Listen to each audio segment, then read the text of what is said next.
Hello guys, good morning અને જય સ્વામિનારાયણ। આજે તારીખ છે 14 અને સવારના 8 વાગી ગયા છે અને આજે તો સુરત જવાનો પ્લાન હતો, નીકળવાનું જ હતું, પણ પછી હવે બધા કહે કે રોકાઈ જાય એટલે 2 દિવસ રોકાઈએ છીએ। તો પછી કીધું કે આજે એક જગ્યાએ બહાર ફરવા જવાનું હતું।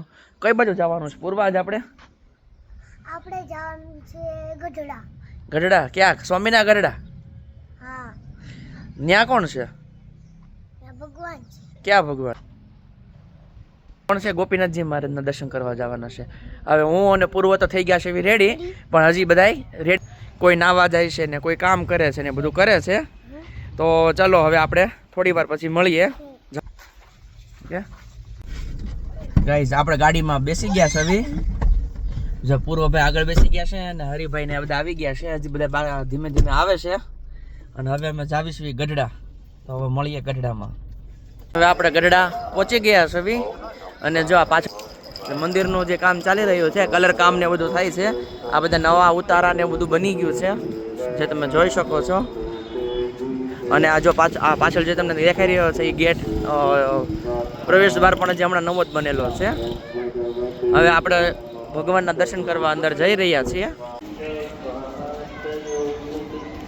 જો ભાઈ આ ગઢડા આવી ગયા છીએ અને હવે બધા જઈએ છીએ આપણે દર્શન માટે।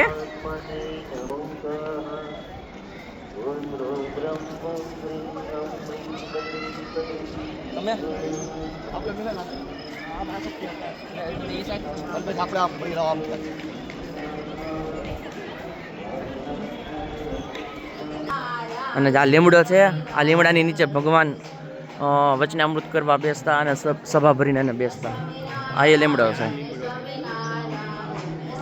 જે બેનો છે જો આ કીર્તન ને બધું કરી રહ્યા છે। જે અક્ષર ઓરડી છે અને અક્ષર ઓરડીની અંદર ભગવાન રહેતા।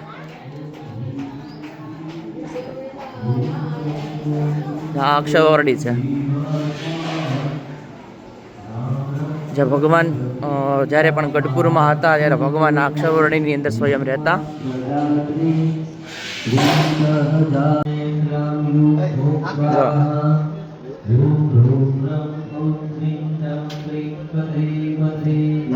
ઘનશ્યામ મહારાજની મૂર્તિ છે અંદર।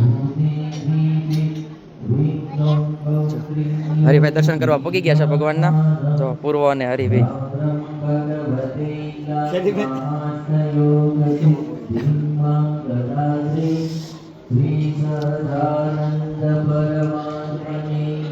અહીંયા ગંગા જળિયો કૂવો છે, આમાંથી ભગવાન નાહવા માટે જળ લેતા અને અહીંયા સાઈડમાં જ નાતા અને એ પથ્થર ઉપર નાતા, પણ એ પથ્થર અહીંયા જો આમાં જોઈ શકો છો, આ પથ્થર અત્યારે દરબારગઢની અંદર છે, પણ એ પથ્થર કૂવાની બાજુમાં હતા અને ભગવાન અહીંયા સ્નાન કરતા। જો હરે, ઓ હરે, હાલો હાલો આયા જો, હાલો જે જે કરવાના છે। હા હા હા, જો ભાઈ પ્રદક્ષિણા કરે છે હાથે અક્ષર ઓરડીના, જો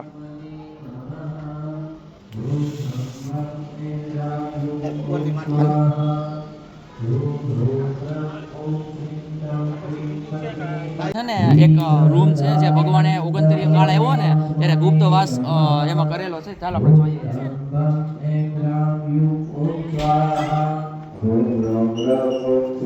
લગભગ 6 મહિના સુધી ભગવાન અંદર રહ્યા હતા। ચાલો દર્શન કરીએ આપણે।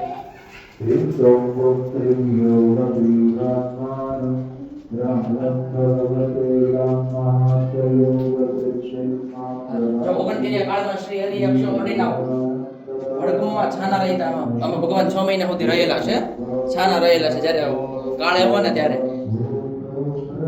અને આની અંદર જ ભગવાને જો પછી 6 મહિના પછી સોનીને બોલાવીને વાળાથી દાંત બંધાવ્યા હતા આ ઓરડીની અંદર।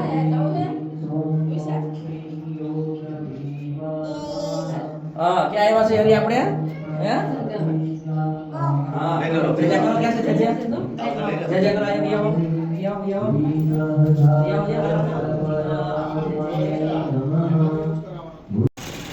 હાલો જો ભાઈ આપણે લોકો ગઢડાની માર્કેટમાં આવી ગયા છીએ શોપિંગ કરવા માટે। જોઈએ આ બધા હું લે છે।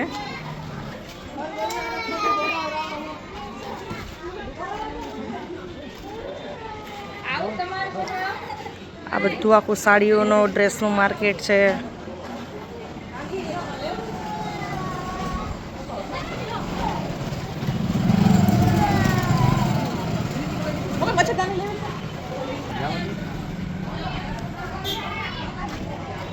આખું પહેલાંનું મેળાવાળું એ ટાઈપનું આખું માર્કેટ છે.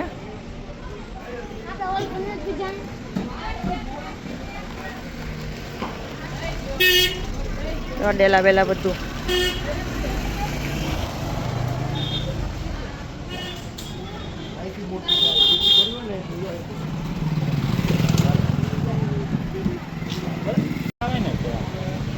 આ સાઈડ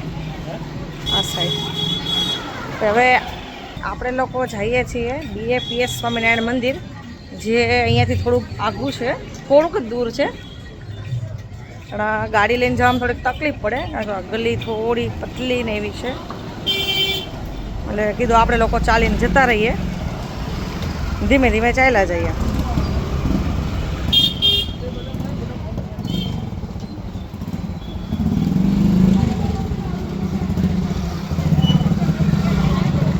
એકદમ પહેલાંનું જે રાજાશાહી વખતમાં હતી ને એવી બધી ગલીઓ છે, રજવાડી ને હેરિટેજ.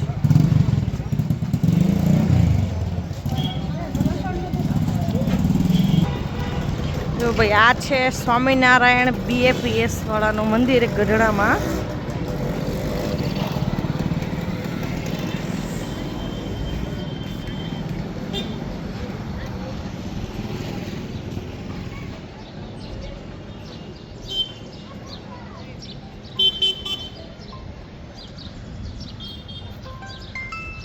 આ જો આલિશાન ગેટ સાથે. આ છે માણકી સાથે સ્વામિનારાયણ ભગવાનની મૂર્તિ.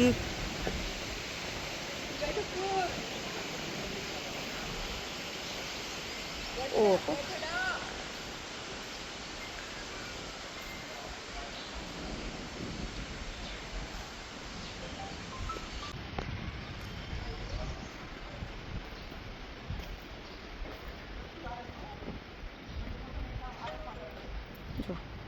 આ મસ્ત મજાનો ગેટ છે.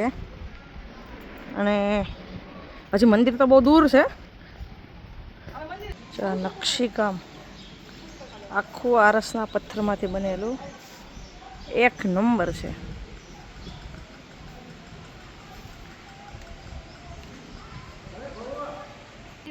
હવે આપણે અહીંયા ચપ્પલ ઉતારી આગળ જઈએ. ના, હવે અહીંયા આપણે કાઢી નાખીએ. ગરમ લાગશે. મંદિર જ આટલે દૂર છે. એક નંબર મંદિર છે. વાહ, આ બધો ગાર્ડન એરિયા છે. આ એનો ઓવરઓલ લુક, એનો વ્યૂ, બંને બાજુ ગાર્ડન.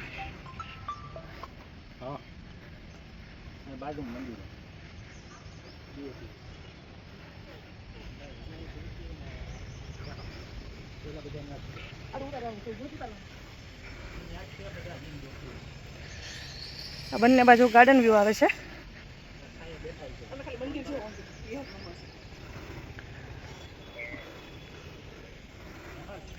હા,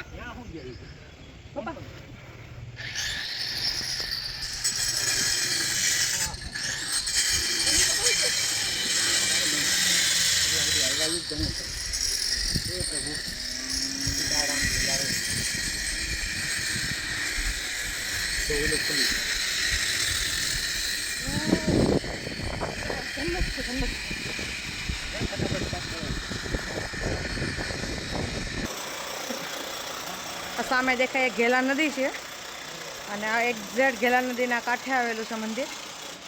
અને અહીંયાથી તમે જુઓ આખો વ્યૂ, આખા ગઢડા ગામનો વ્યૂ અહીંયાથી દેખાય.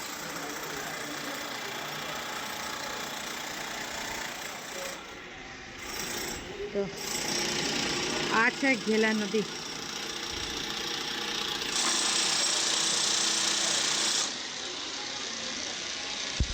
બોલ.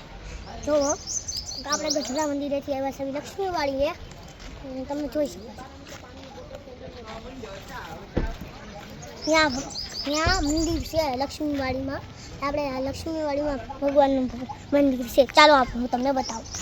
હું જરા નાખ્યું હા તો બહુ ચલા દઉં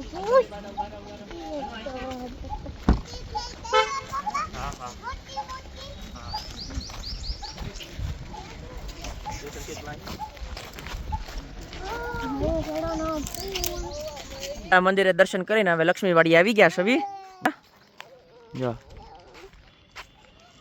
હા જોઈ શકો છો મેન કેરેક્ટર આવી ગયો છે હે કોણ તું મેન કેરેક્ટર છે એમ હેનો મેન કેરેક્ટર હા હેનો પણ બ્લોગનો કેમ કે મારે હું બ્લોગ બનાવું છું હે એવું છે તારા આઈડિયાથી બ્લોગ બનાવીશ હવે હા જો આ કેવા મોટા પથ્થર છે એમાંથી જો આ કેટલું સરસ હાથીનું કોતરણી કામ કર્યું છે જો અને હજી આ હાથીનું કામ હાલે છે જો અડધું થયું છે અને આ આખો કમ્પ્લીટ થઈ ગયો છે જે આ પથ્થર દેખાય ને આવા પથ્થરમાંથી કરે છે આવું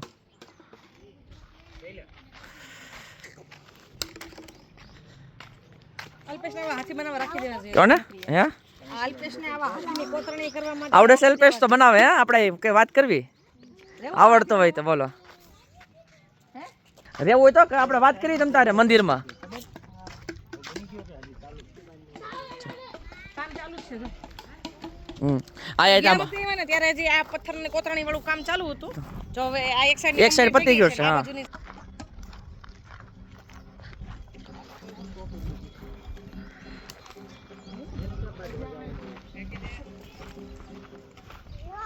જો આ સાઈડ આખે મંદિરને કલાકૃતિ કેવી સરસ પથ્થરમાંથી કરેલી છે અમે લગભગ શ્રાવણ મહિનામાં લાસ્ટ ટાઈમ આવ્યા હતા જન્માષ્ટમી ઉપર ત્યારે આ બાજુનું કામ બે બાજુનું કામ બાકી હતું અત્યારે આ સાઈડનું એક કામ પૂરું થઈ ગયું છે અને પેલી સાઈડનું કામ બાકી છે હમણાં બતાવું તમને જો કેટલી વાર લાગતી છે જો કેટલું એકદમ આમ સચોટ બારીકીથી કામ કરેલું છે આખું 3D છે કોતરણી છે જો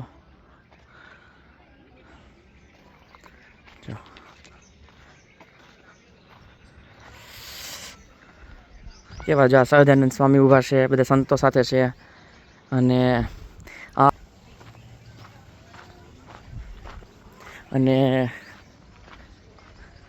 આ સાઈડનું જે કામ બાકી છે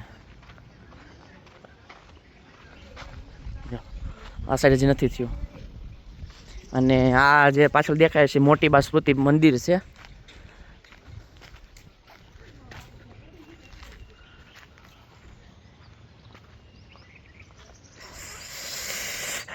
બહુ તડકો છે આ સાઈડ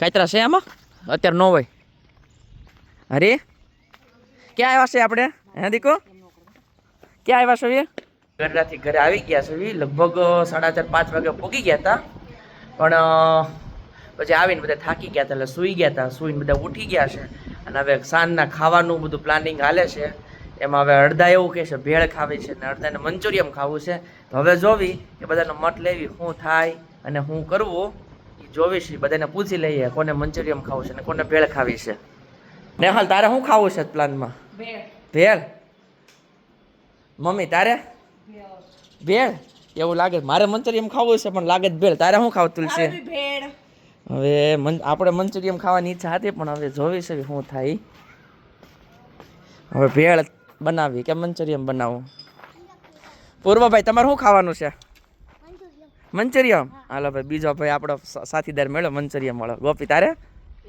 ભેળ બહુ ભેળના મત બહુ થાય છે તમારે પપ્પા અલ્પેશ તમારે વળ ખાવા છે અમારે વળ નથી મળતા ગામમાં તમારે ગોઢાવદરમાં મળતા હોય કયો કાકા તમે રોકાઈ જાઓ આપણે શું બનાવવું છે બોલો તમે કયો એ પ્રમાણે આપણે એવું છે ના અમે તો રોકાઈ જાઓ તો જો બધા ભેળ ભેળ કરે છે તો ભેળ બનાવી નાખવી આમ એવું છે કાંઈ નહીં હાલો હવે બધા ભેળ ભેળ કરે છે તો ભેળનો સામાન લઈ આવી અને હવે આપણે ભેળ બનાવી નાખવી તો હવે જ આવીશું માર્કેટમાં પછી આવીને આપણે સામાન લઈને આવીને પછી જોઈએ આગળ ચાલુ કરીએ બધું માર્કેટમાંથી વસ્તુ લઈ આવ્યા છે અને ભેળપૂરી બનાવી છે હવે આપણે ભેળ નહોતી ખાવાની એટલે આપણે હાટો દહીંપૂરીનો સામાન લાવ્યા છે બાકી બધા હાટો ભેળનો લાવ્યા છે એટલે હવે બધા ભેળે ખાશે હવે પૂર્વ તારે શું ખાવું છે તું દહીંપૂરી ખાઈશ કે ભેળ ખાઈશ હું છે ને હું પૂરી ને મસાલો. પૂરી મસાલો તો પાણી નથી ખાવું તારે ના. ને આમે એને પહેલાથી ટેવ છે પાણીપુરી બહાર ખાવા ગયા ઘરે બનાવી પાણી તો કોઈ દી ખાતો જ નથી ખાલી બટેટાનો મસાલો ને પૂરી જ ખાતો હોય છે જો થઈ ગઈ છે બટેટાનો મસાલો છે જો આ બધા પૂરી ભરે છે અહીંયા જો દહીં પૂરી બની ગઈ છે અહીં પૂરી તોડીને બનાવે છે પાણી ને બધું બની ગયું છે બસ હાલો હવે ખાવા આવો બહુ મસ્ત બનાવી છે મજા આવશે ખાવાની